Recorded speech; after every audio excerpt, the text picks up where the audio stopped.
my literacy learner project, I worked with two students from Mr. Cecilia's 6-hour class at Waverly Middle School. Both students, who I'll refer to as Dre and James from here on out, are in 8th grade.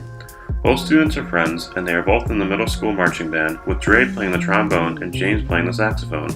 In fact, the second time I worked with them, one was working on a how-to essay on holding and playing his instrument.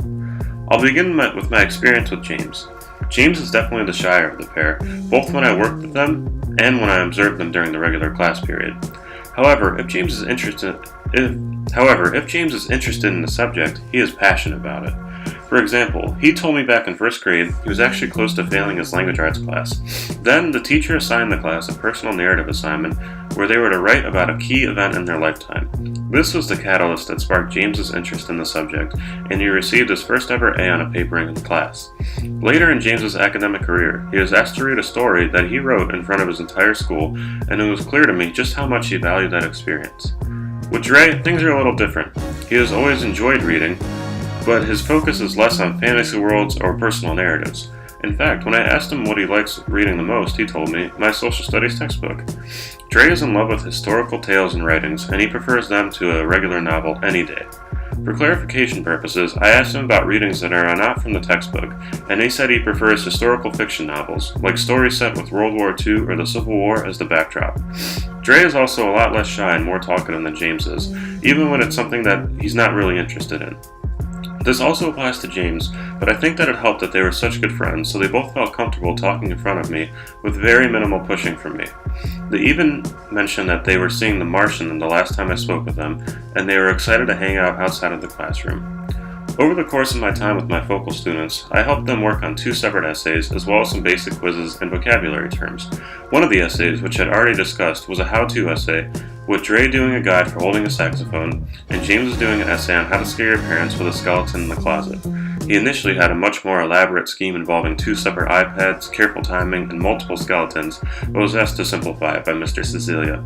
For their personal narratives, James was working on the previously discussed story of himself reading a story to a school, and unfortunately Dre was absent, and I was unable to find out his narrative topic. Both students enjoy reading, but both definitely have their fair share of challenges within the classroom. Dre often struggles with words outside his vocabulary, or as he put it, words that are just too big. James struggles often with focusing and explained that he needs to be in a particular mindset to even attempt to read a book.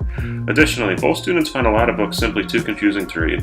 However, both have the same strategy that they use to get past this, and it's even one strategy that I practice. If they are a few chapters into a book and are simply not understanding at all, they will restart from the very first page. Personally, I think this is an effective reading strategy for 2 reasons. 1, it allows the reader to go back with some knowledge of foreign terminology, such as unique terms found specific to fantasy or science fiction genres. Additionally, it shows a commitment to reading, and is something that should be encouraged by educators as a last-stop alternative to giving up on a book. I don't think this strategy has been discussed in our TE class, but I actually think it's a great literacy practice for those who may be struggling. The duo also have their occasional shares with struggles with writing, and both have a few ideas on how to tackle these difficult times. They both agree that if they were struggling, they would take a break and try to research their topic. For example, if they're having a hard time writing an essay about a personal experience, they would Google an essay similar to the one they are assigned to write. However, if the internet failed them, Dre and James had a very different idea as to how they would solve their problem. James told me he would ask for the teacher's help.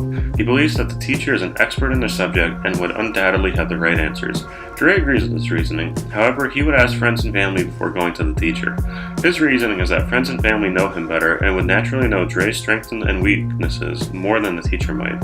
Also, he said getting criticism for a friend or family member might be easier than hearing it from the teacher.